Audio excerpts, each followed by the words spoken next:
Let's go, Carson. I see you, baby. Divisional champs, NFC champs, and world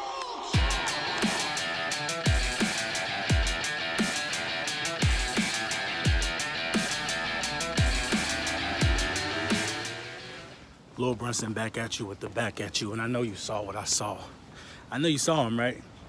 That boy was dancing, B. He was dancing. He was dancing. He was dancing. Broad Street Brunson seen it firsthand. I seen it firsthand.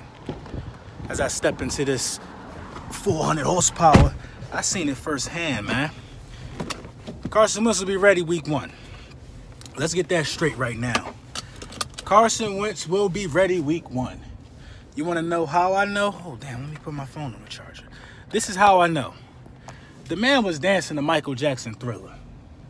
The man can move now. He's good. We good. We're good. So what I want to do right now is I want to talk about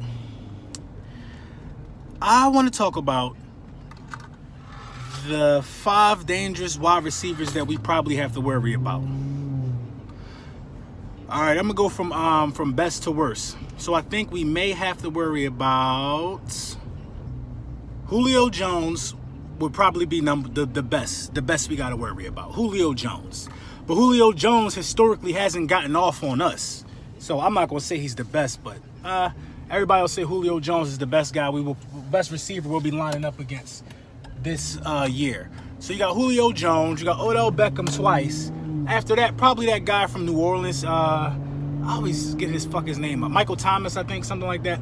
After that, you got Michael Thomas from New Orleans. Then I'm going to say you got Adam Thielen.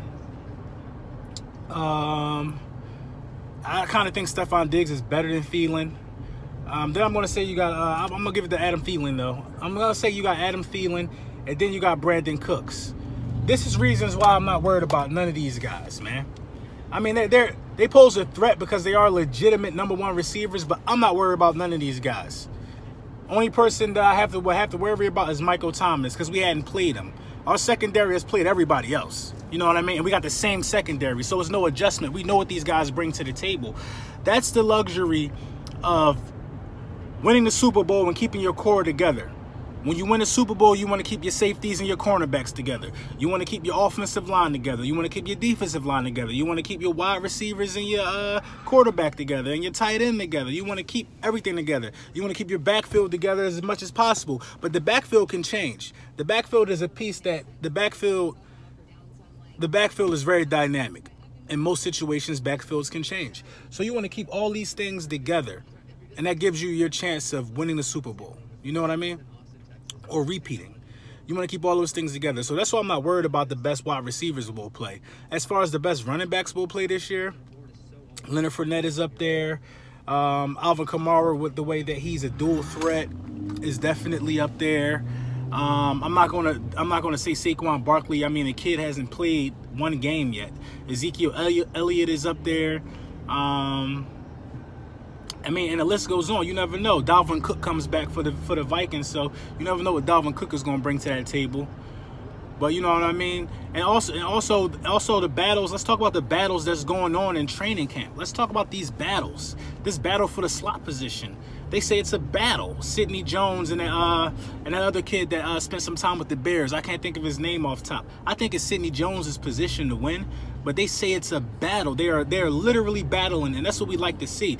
Because you don't just think you about to just make no Super Bowl roster. Don't think you about to just make no defending championship team roster. You got to fight for these positions. You got to fight for these positions. And I'm not sure if there's a battle between splitting runs with Clement and Darren Sproles, but I personally do not want to see Darren Sproles run the ball. I think they're going to put Darren Sproles' ass down. He's too small. He's old.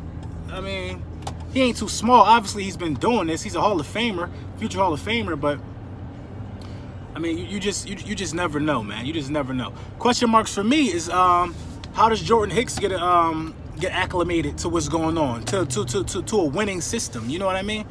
How does Jason Peters get acclimated? I mean, Jason Peters, we know his resume, we know his stature, but still they didn't go through the long haul. They didn't go through the long haul with this. Carson Wentz went through about the longest of the haul you can go without going through the long haul. He didn't play in the playoffs. So, I mean, to get these guys, I mean, Carson Wentz is easy. He just got to follow the playbook and do what he does. You know what I mean? But these other guys, they got to know that these other guys coming back from injury, they have to know that they have to know the mindset of the team. Because the mindset of the team changed when they got injured. The mindset of the team was, we're going to go hard and go all out. Now that these guys are coming back that are injured, they have to buy into that same system. If not, we don't need you on the field. We don't. Your mindset still has to be, we're going to go hard and go all out. You still got to know. You still got to, if you're coming back from an injury, that should light a fire under your ass. The team won the Super Bowl without me. I didn't play in any of those games. I didn't play in the Super Bowl. That should light an immediate fire under your ass. I don't care who you are, especially Carson Wentz. Especially Carson. The fire should be lit under Carson's ass because he watched another man do his job. He watched another man do his job. Mind you, Carson Wentz still doesn't have a playoff game under his belt. That's all going to change this year, though. He watched another man do his job, so I'm expecting the fire to be lit under Carson Wentz. Lit. And let's talk about the NFL saying that Deshaun Watson is the best quarterback under 25. I mean, ESPN, I mean. That's like, I got such a big problem with these guys reporting on football. They're not even using their fucking brain. They're not using their brain. The kid never played a full season in his life. The kid had a couple epic shootouts. A couple epic shootouts. You know what I mean? How could you? I just don't understand it. I don't understand it. First of all, what's the list of the quarterbacks under 25? I know Jared Goff is under 25. If Winston's under 25, he's better than Winston. I know Carson Wentz is exactly 25. So that's the only reason why that they would say under 25 and Carson not be included in that. But I don't know if I got to look it up. If it said 25 and under and they said this guy over Wentz, then they're fucking out of their mind. They're out of their mind, bro. They tripping. They are tripping. They are tripping. But like I said, I don't know the entire list of the quarterbacks under 25. I don't know. I don't know, man. And they damn sure can't be counting nobody who ain't touched the field yet.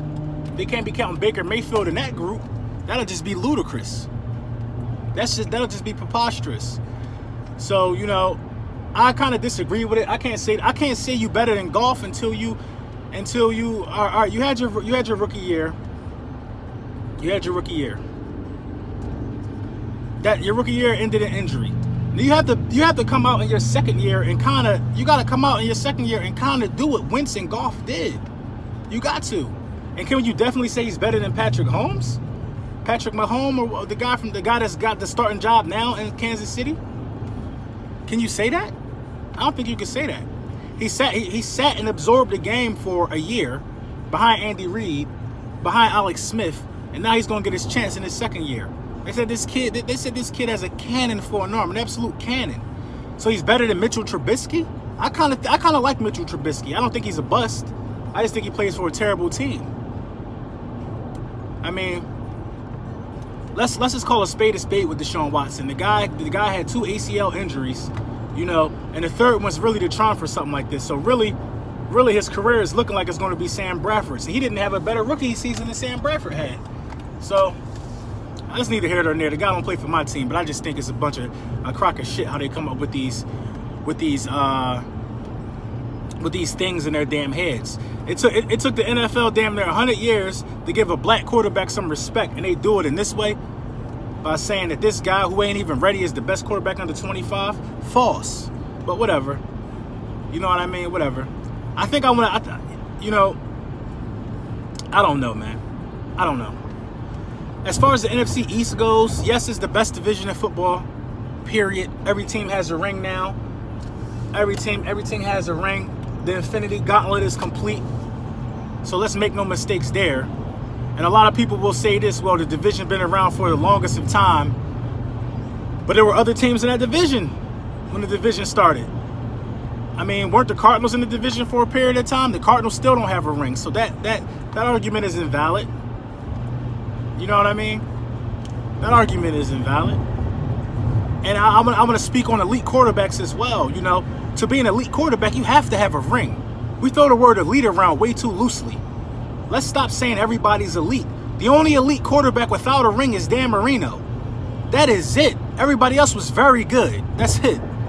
Everybody else was good. Everybody else was a Pro Bowler. They were not elite. They were not elite. They might have shown sparks of being elite at times, but they weren't elite. They might have been a top 5 quarterback a few years out of their career, but they were not elite. They were not elite, man. They were not elite. Carson Wentz is elite. Carson Wentz is elite. There's no franchise in the NFL right now, unless they're primed to win a Super Bowl, unless all they're missing is an elite quarterback. There's no franchise in the NFL that would take Drew Brees, that would take Matt Ryan. I'm talking about all the quarterbacks upper age. That would take Phillip Rivers. All the quarterbacks upper age. You can't tell me you would start a franchise with any of those guys over Carson Wentz. Strictly off of age alone. Off of age alone. Brees might have 3 more years. Tom Brady might have 2 more years. Phillip Rivers might have about 3 more years, 2 more years. You know what I mean? These guys are like on a decline. The only one that's up there that I don't think is on the decline is Aaron Rodgers. Aaron Rodgers is different. Aaron Rodgers is different. So you might take Aaron Rodgers over Carson Wentz, because Aaron Rodgers might have like 5 more years, and he's already still productive and in his prime. You know what I mean? But stop throwing the word elite around. And how is Phillip Rivers always in the top 10? Phillip Rivers has done absolutely nothing. Nothing. Never will I understand that, man. Never will I understand that. I'll take Marcus Mariota over Phillip Rivers. Phillip Rivers hasn't done nothing, man. Nothing. Show me some upside. Show me some promise. Or whatever, man. So that's what I think about the top wide receivers will play, and a bit of the running backs will play. Like I said, I don't think really much of them. I don't think much of them. I just can't wait for I can't wait for preseason. I can't wait for training camp to be over. You know what I mean? I can't wait for week 1 when the banner dropped and we knock the Falcons off. You know what I mean? I'm accepting all bets. I'm accepting all bets on a week 1 matchup. I'm accepting all bets, because one thing I know for sure is we starting the season 1-0. That's what I know for sure. You know what I mean? I feel like our first 4 games are cakewalks. I'll be disappointed if we go 2-2 or less. I mean, if we go less than 2, if we go under 2-2, anything like that, I'll be disappointed. 2-2 is a disappointment. We need to be 3-1 or 4-0. Bottom line.